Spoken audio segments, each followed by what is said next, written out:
বিসমিল্লাহির রহমানির রহিম। আজকে তোমাদের জন্য নিয়ে এসেছি ডায়েট লাড্ডু রেসিপি, যা অত্যন্ত প্রোটিন সমৃদ্ধ এবং পুষ্টিকর হেলদি। এই লাড্ডু তৈরির জন্য আমরা যা যা নিয়েছি প্রথমে তা তোমাদের দেখাবো। নিয়েছি খেজুর,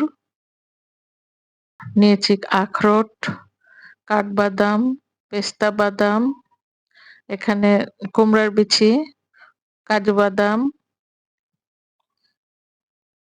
আবারও দেখাচ্ছি, এখানে নিয়েছি সাদা তিল, চীনা বাদাম, কিশমিশ। এখন চুলায় প্যানটা গরম হয়ে আসলে এর মধ্যে দিয়ে দিয়েছি প্রথমে কাঠবাদাম, আখরোট, দিয়েছি কাজু বাদাম, দিলাম চীনা বাদাম। এগুলো নেড়ে ছেড়ে রোস্ট করব, অনেক বেশি ভাজবো না, মোটামুটি টাইপ ভেজে নেব। পেস্তা বাদাম দিলাম। মজার বিষয় হচ্ছে এই নাড়ুতে কোনো সুগার ইউজ করা হয়নি, নাড়ছে, তাই এটা অত্যন্ত ডায়েট নাড়ু, সুগার রোগীরা অনায়াসে খেতে পারবে। এখন এগুলো রোস্ট হচ্ছে, দিয়ে দিলাম কিশমিশ। কিশমিশের পরিমাণ কম। মিষ্টি কুমড়ার বীজ খোসা ছাড়ানো অবস্থায়, এগুলো বাজারে পাওয়া যায়। সবগুলো সামান্য টেলে নিব প্যানে দিয়ে। তারপরে ঠান্ডা হয়ে আসলে এখন মিক্সিং গ্রাইন্ডারে নিয়ে এগুলো কিছুটা ভাঙা ভাঙা করে নেব, গুঁড়ো করে নেব। একদম মিহি গুঁড়ো করব না, দেখুন এরকম। আর খেজুরগুলো কেটে নিয়েছি, বীজগুলো ফেলে দিচ্ছি। এগুলো ধুয়ে কেটে নিয়েছি একটু ছোট ছোট করে।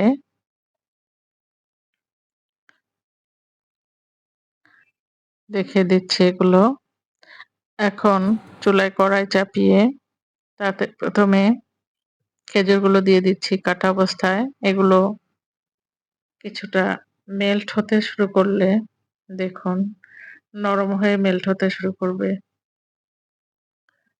যখন মেল্ট হতে লাগবে, এগুলো আঠালো আঠালো হবে, এর মধ্যে পূর্ব থেকে হ্যাঁ রোস্ট করা এই বীজগুলো দিয়ে দিচ্ছি, বিভিন্ন ধরনের ড্রাই ফ্রুটস গুলো। এখন এগুলো মিশ্রণ করে নিব।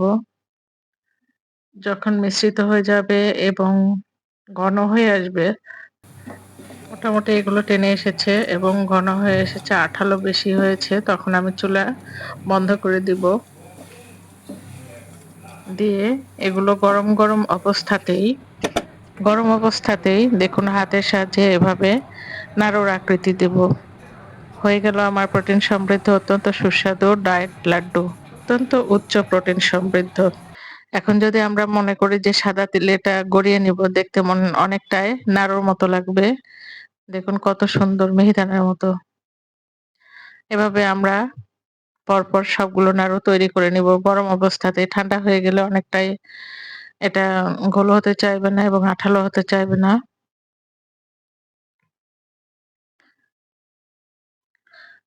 এটা প্রত্যেকদিন আমরা যে কেউ চাকরিজীবীরা অফিসে নিয়ে যেতে পারি এবং যখন আমাদের ক্ষুধা লাগবে তখন আমরা এটা ব্যবহার করতে পারি, ক্ষুধা নিবৃত্ত করবে।